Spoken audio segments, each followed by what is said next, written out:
Ikaw, ano ba ang nagustuhan mo kay BBM? Naku ho, my goodness. Tinatanong pa po ba yan? Ha? Bakit nyo pa tinatanong yan? You don't need to ask me why I like BBM so much. Kaysa kay Digong. Ha?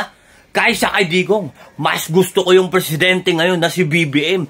Dahil kasama ako sa 31M na nabumoto. Naku ho. Ha?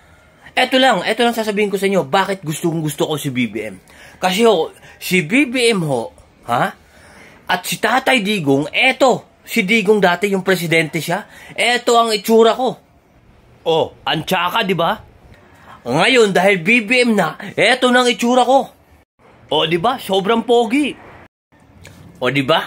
Namamayagpag kami sa panahon ngayon. Dati nagtatago-tago lang kami sa panahon ni Tatay Digong eh. Ngayon, pwede na kaming lungadlad ulit at pwede na kaming mag-abang-abang sa eskinita. Noong panahon ni Tatay Digong, nakatago kami lahat. Nanginginig sa takot na baka biglang riding tatem.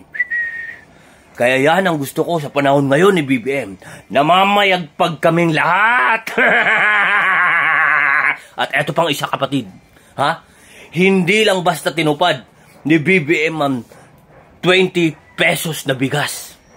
Dahil 18 pesos lang po ngayon yung 1/4.